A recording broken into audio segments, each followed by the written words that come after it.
Good morning. It is an honor to speak to all of you this morning. It has definitely been special for me to be here this weekend. Basically, like Bonnie, it's been very difficult to find words to kind of describe what all of this is about. And like her, I mean, I've been going through different drafts of different things and different speeches and whatever it is that I felt was appropriate to talk to you about. However, none of them really made it to what I thought it was appropriate and necessary. So I just felt like coming up here to the podium and just whatever I felt, that's what I would say by looking at all of you in the audience. It definitely is a reconnection, a reunion, if you will, for me. I did go to Pull-thru meetings when I was about 9 or 10. My mother had been searching for some kind of support for herself and for me, and to find different avenues to kind of help us through our difficult times.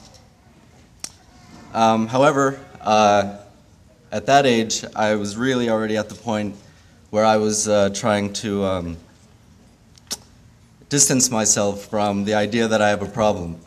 And by being present at these meetings and seeing the other kids, all I wanted was not to be there.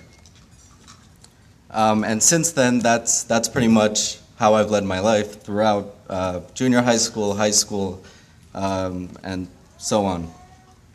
However, I definitely, in recent years, have found it to be very important to reconnect with that, because I did notice that it was something that was missing from my life, where I did not seek the understanding of my childhood and of my illness.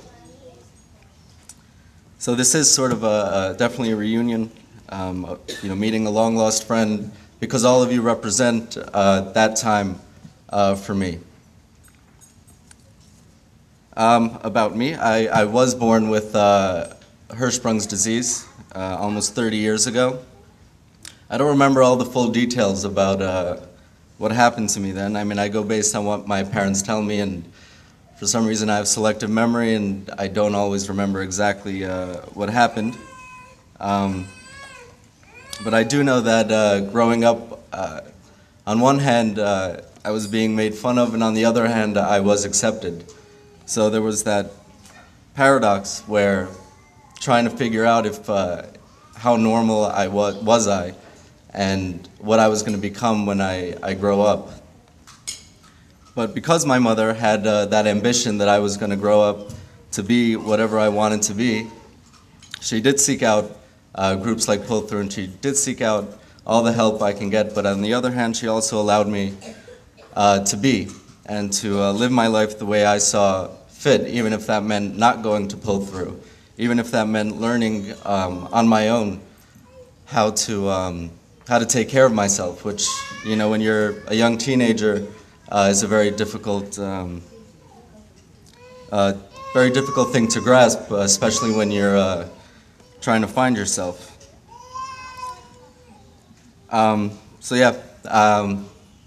Basically everything right now for me is going very, very well as far as the Hirschsprung's is concerned, as far as my health is concerned. I no longer have to do enemas. It's strictly dietary, which is fantastic, because I get to eat pretty much whatever I want, but I still have to watch out and be moderate when it comes to the things that I know that could be dangerous. And I also eat a lot of flax cereal, which definitely helps things move along.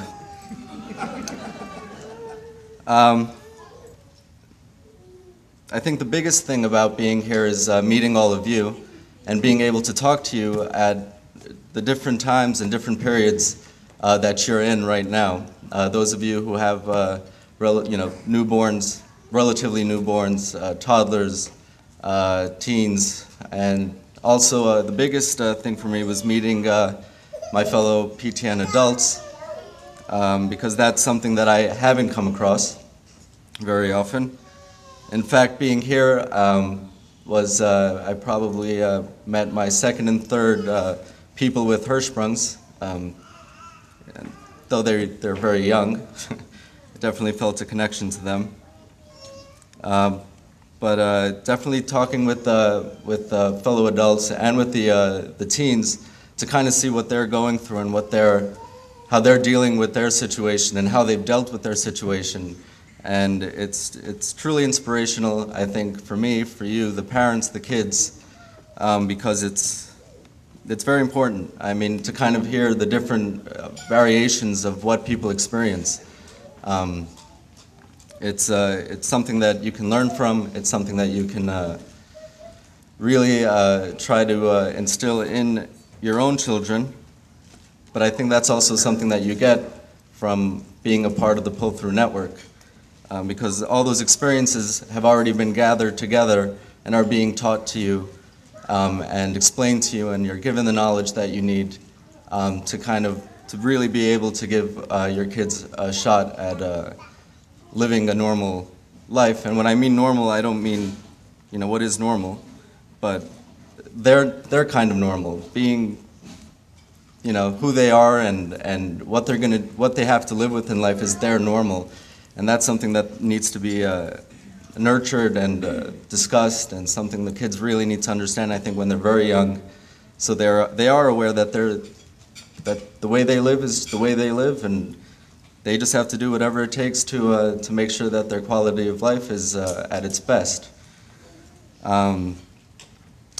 So yeah, I mean, just being able to listen to a lot of you talking and to a lot of you telling me about what's going on with you has been awesome. I'm really moved by what's happening, so I'm not always sure if I'm saying the right things.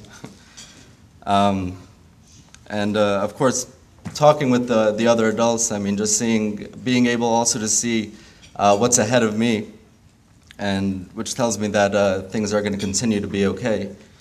And that's why, like what Bonnie said, I mean, being able to see what's right in front of you, I think is very crucial, not only for the kids, but for the adults. Another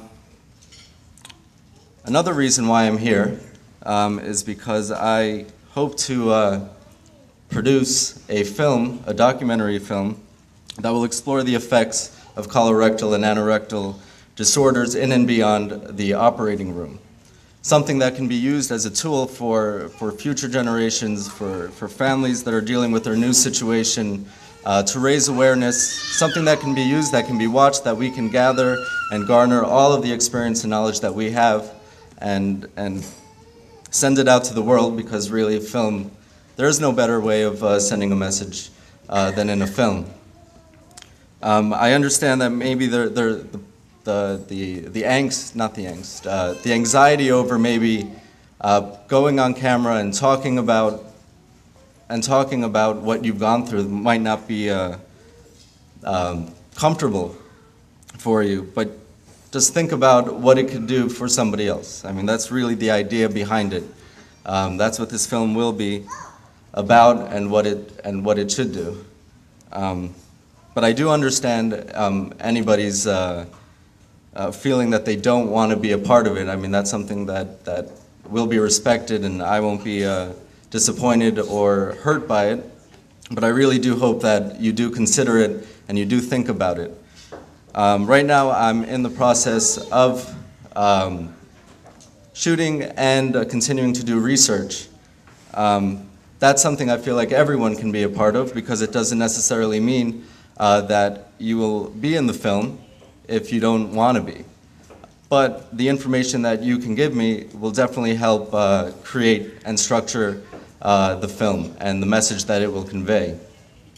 And that's a daunting task, because there's so much to cover. I mean, I've learned so much just in the past couple of days, and just to think how we're going to weave that all together and put something that will definitely be clear and understood. So outside on the desk where you guys checked in, on the table out there, I have a flyer out there that you can take with you. It basically explains the film a little bit. It explains that it also has my contact information where you can either call me or you can email me to set up a phone interview, an initial phone interview, or you could just email me with your family story, your ideas, your thoughts, anything that you feel like you'd like to say about the film, or if you'd just like to talk to me directly about anything else. So please take that with you, consider it, and please call me.